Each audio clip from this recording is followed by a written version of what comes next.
Hey, everybody. You're listening to the Introspection Hour with Brian and Patrick. And we have a fantastic episode for you today where we want to talk about the concept of hitting rock bottom. And the rock bottom is this moment in your period of life where you feel like you have nothing left to live for, nothing else to really strive for. And we want to share this important facet of how you can use this rock bottom moment to really redefine who it is you want to be as a person. And now me and Patrick want to share two instances of our moments where we both ended up hitting rock bottom in our lives. And in this episode, we want to break it down into three different aspects. The first one is on similarities. The one interesting thing to note is that people who have experienced rock bottom moments undergo very similar experiences. And it is these experiences that allows people who have hit rock bottom to make these positive and lasting changes in their lives. The second one is on finding yourselves again. One of the key attributes of people who have experienced rock bottom is that there is no longer a sense of direction. We don't really know what we're doing with our lives anymore, and as a result, we feel lost. But it is this moment that once you're able to redefine who it is you want to be as a person, is where positive things can start to happen for yourself. And the third one is on commitment, and understanding that the journey that you're about to experience is going to be a long and arduous journey, but if you stay committed and you see this process through, you can see long and positive changes in your life. And so, Pat, if you don't mind, can you share the story at the time that you ended up experiencing your rock bottom moment? So, Brian, for me, my rock bottom moment wasn't really a moment. It was this phase in my life around 16 or 17. I kept feeling like I was slipping down this well that was getting darker and darker. And I'm trying to climb up, but I can't. And it's weird because there was nothing existential, nothing external that was causing me to feel despair. It just felt like I was slipping away constantly. And what I remember most is I could tell there were like two different versions of me. This one version that just kept up the emotions of life, going to school, being good in front of my parents, going to church, and that was it. That was just like a masked version of me. No one knew the better. Everyone thought I was happy. Everyone thought I was okay, but in reality, I just kind of, shied away and didn't really join in anything. I went so that the time would go on, if that makes sense. All right, I'm in school. All right, I'm in church. Yeah, amen. Hallelujah. I couldn't even pray back then. That's hard for me, growing up as a Catholic. But at the moments that were really full of despair, right, when I felt like kind of this hopelessness creeping into me, was when I was alone. I felt like there was nothing or no one around to really help me. It's as if I just kept getting into it deeper and deeper. And the little voice inside of me said, get yourself out of it. But that even got fainter. It was weird because I felt this and I could feel it, but I felt so powerless to do anything. Every time I tried to move, I was held back. I was held down. And that's why when I was alone, I just tried to fill my time to pass my time. And it really got to me. It weighed so heavy on me just from is it worth going on? And my hopelessness coming, far from me. So for me, it was this entire long phase over like 9 to 12 months, almost a year of my life. And it was a slow drip. That's kind of how I best remember it. What about you, Brian? What was your rock bottom moment or phase? Patrick, it's interesting that during those periods of your life when you were in high school, I never knew that about you. Like, you always came off as this positive, happy guy, and I get what you're doing. Like, I get it. Like, you're just trying to show people that you're okay and that you're not feeling this misery, this despair and this depression that you said you were experiencing. I totally get it, man. I get it. I wasn't as strong as you. For me, I was the opposite, where I wanted to showcase my emotions because I just didn't know how well to really bottle it in. Right? That's just me.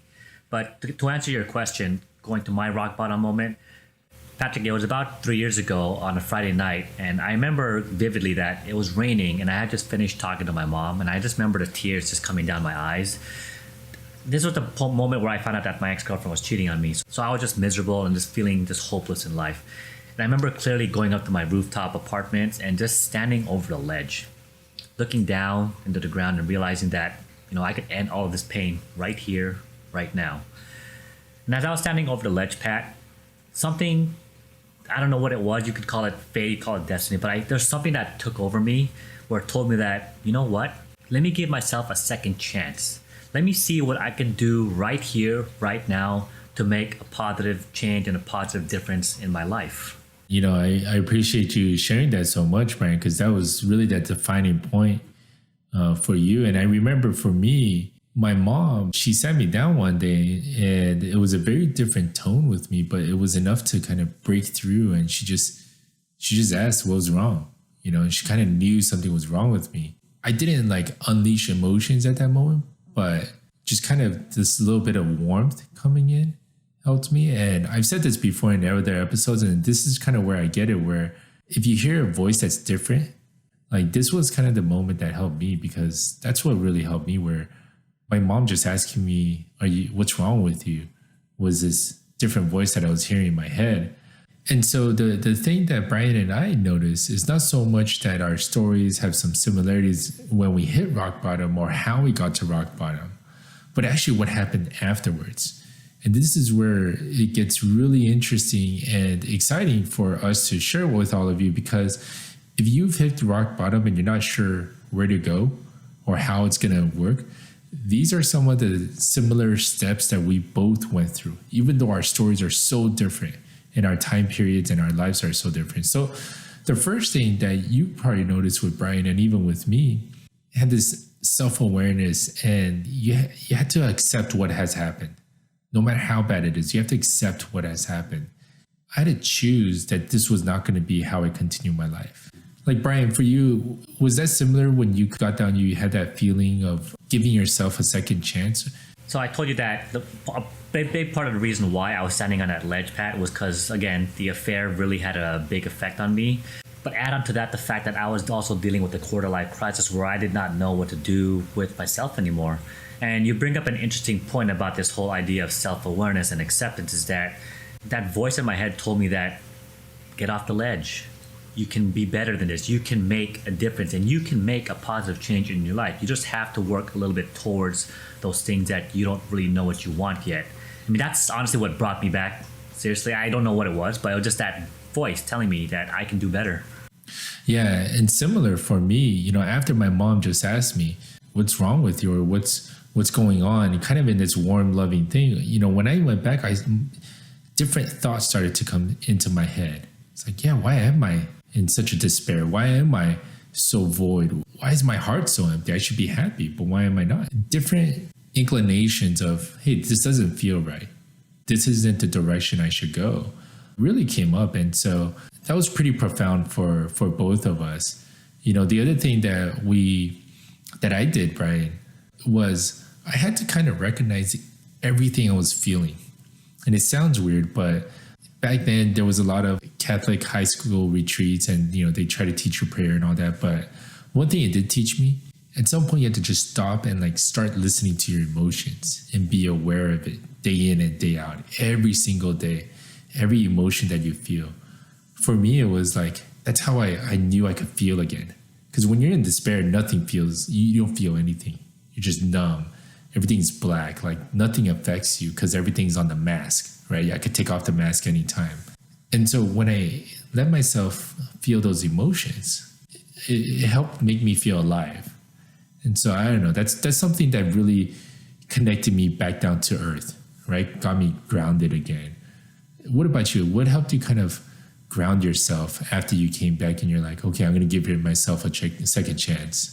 The similarities that you and I are going through are basically almost in parallel. You talk about feeling your emotions. And I remember there is this book, I read this a long time ago, it may or may not be related, but it's called Feel the Fear and Do It Anyways, which basically it's a book about getting over your not necessarily your phobias, but your fear of, let's say, public speaking, your fear of just doing certain things. In your case, feeling the emotions was one of the biggest things that helped me really get through this rock bottom moment.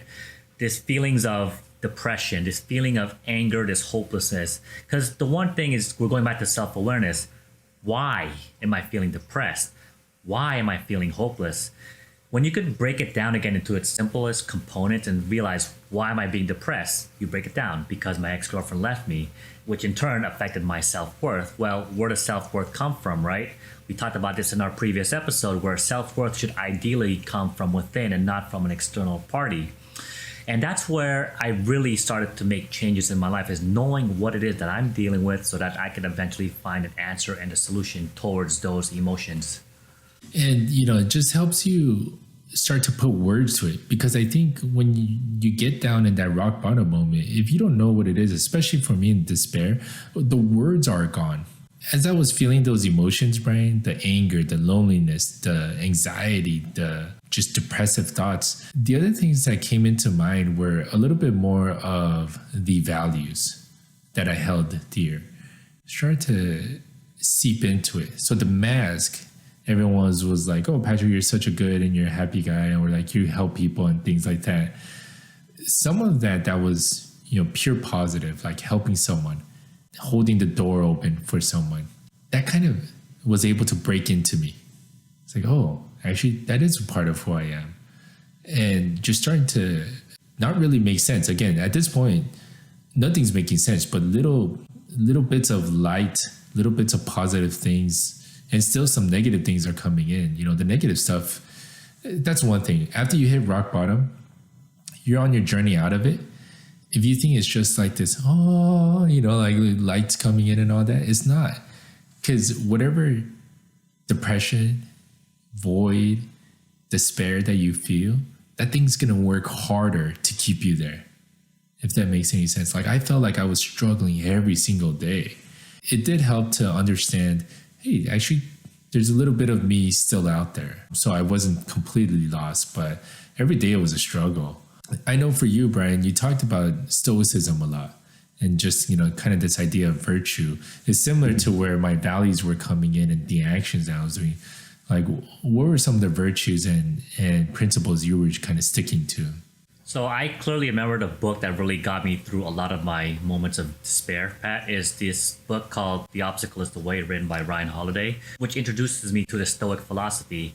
Without getting into too much details, the main tenet of Stoic philosophy is this idea of responsibility, taking responsibility for all of your actions. Again, all of your feelings, all of your emotions is one of the biggest keys into getting out of any type of mental situation, because a lot of times, let's face it, we like to blame a lot of people for our mishaps. It's because of my parents that I'm this way. It's because of my boss that I'm having such a bad day. It's because of the person that cut me off on the freeway earlier this morning is the reason why I'm having a bad day.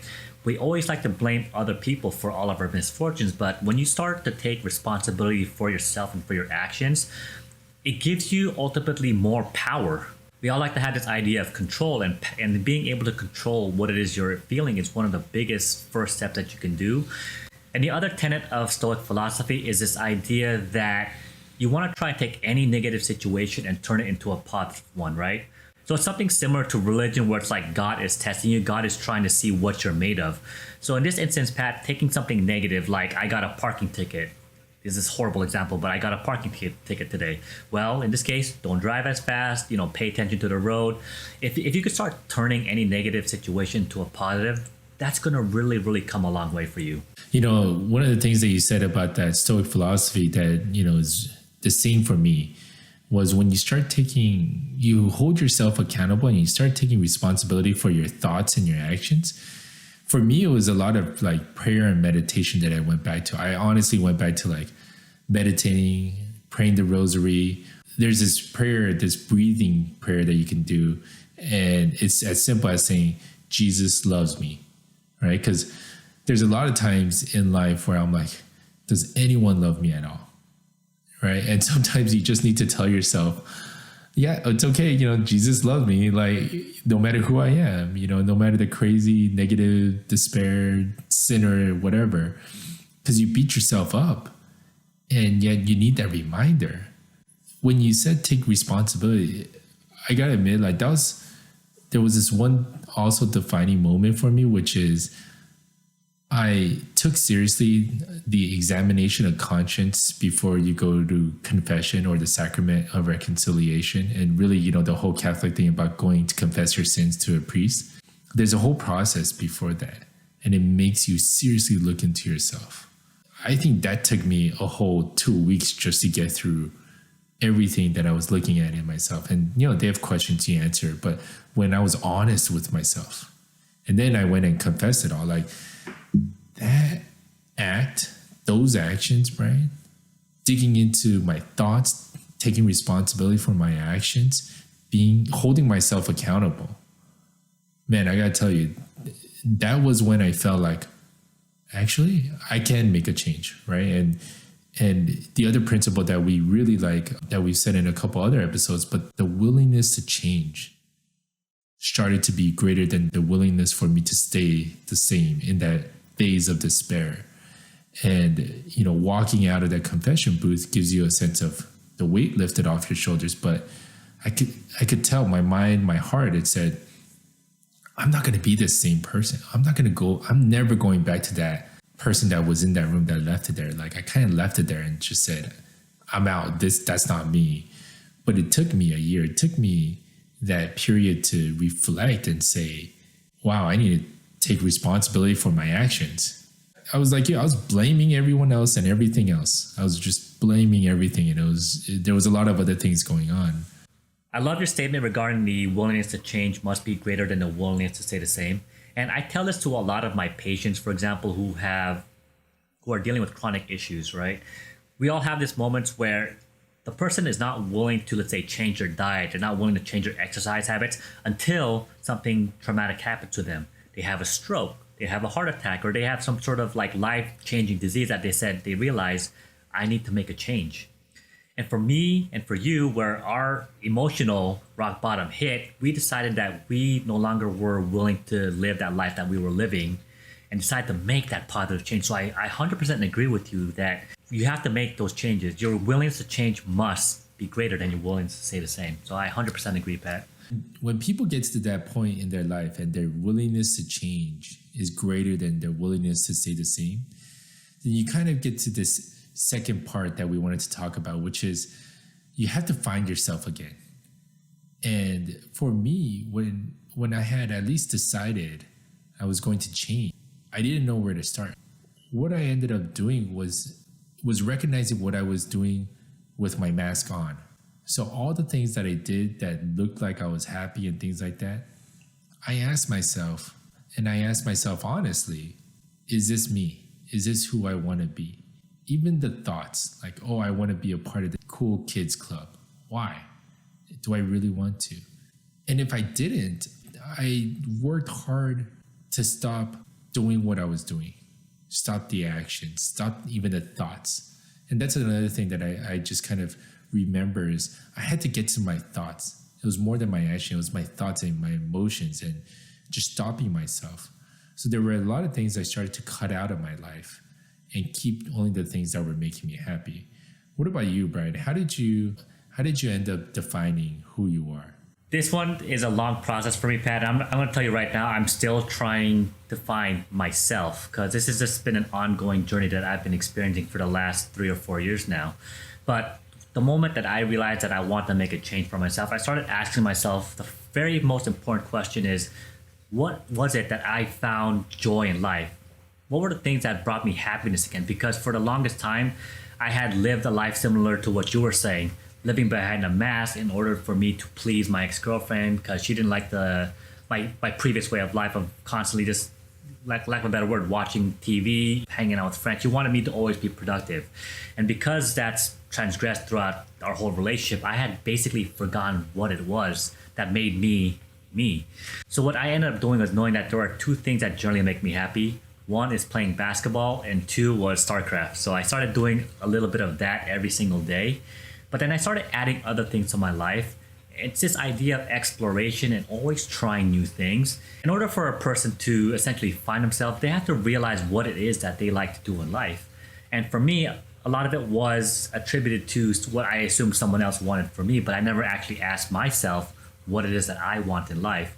And so going again, Pat, I'm still on this journey, but I am narrowing down my choices of the things that I value in my life and the things that make me happy in life. One of the great things about our friendship is that I've been able to see you through this phase in a very different perspective and objective way, right?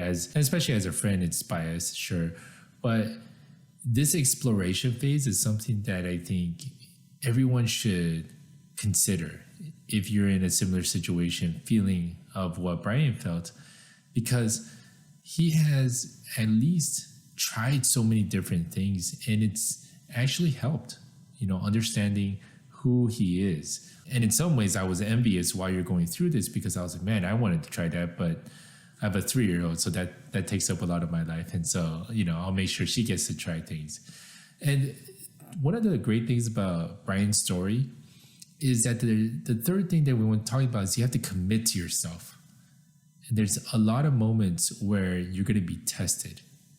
And so, Brian, tell us a little bit more about like your commitment and just committing to yourself, even through this phase where, sure, new things are fun, but at some point you kind of start asking yourself again, right? Like, and you start questioning whether this is the right path. So what was your commitment like? The hardest part about this process is this concept that you feel like you're gonna fail, and you're gonna fail a lot. Like, we hear this story all the time, like you have to fail to succeed. You have to fail 100 times before you can make one small gain. And it's really true what people say about this concept of failure is that I tried a lot of different things. I went on this journey of just trying to find myself and learning to pick the things that made me enjoy life more and took away less of the things that made me enjoy life less. Let's put it that way. And the one thing that I want to remind people is that you're going to hit moments where you feel like you can't do it, or you're going to have those moments where you feel like you've hit a plateau. Like, you can't let that discourage you from your journey. You have to realize that is part of the process. That is part of the journey, as cliche as that sounds, is that, but if you're able to muster the courage and muster this resiliency and this grit within yourself and pass this hurdle, you're going to continue to realize that you are capable of doing so much more than you realize. And that is commitment, Pat. You got to stay committed. The thing that you said about failing is so true, because that's honestly what I fear the most, right? Coming out of just understanding myself, I knew what got me into those moments of despair, that phase of despair and hopelessness. And there were these actions that literally take my mind off of things or detach myself from real life. And so when I noticed that, the thing is, that's when I do all the things that just kind of locked me in despair. And I failed again. I had a lot of trips to the confession booth, right? Like, I had to go see the priest a lot. And I remember my late priest, Father John Daly, he said, "It's okay, Patrick, just get up and try again." And someone just saying that is uplifting enough. What he said, just get up and go, is kind of the principle that I put every time I feel like I'm getting trapped into that feeling of despair and hopelessness again, even to this day. But I'm able to manage it more. And so that's the other way to look at this. When after you've hit rock bottom, you're on this journey. Sometimes you have to just manage your emotions, manage and control your actions, in a way that allows you to be happy with what you decided to do. The thing that we just wanted to really let people know who have hit rock bottom or are experiencing rock bottom is that the journey out of it, everyone's going to have a unique journey, but we all have similar things that we go through. And you are going to need to find yourself and be honest with yourself and take responsibility to get to a point where you can have this willingness to change. But that's the starting point. It's a hard journey, but it's worth it. You find yourself again, and you got to stay committed. Because if there's anything that we're both learning right now, is that the failure that you have afterwards is okay. They're not as bad as what got you into that moment of rock bottom. So just continue to find yourself, people, stay committed to yourself. And if you fail, pick yourself back up and help those around you. So like the video, comment, and subscribe to our channel for more insights on the Introspection Hour with Brian and Patrick. Thanks, everyone. Thanks, guys.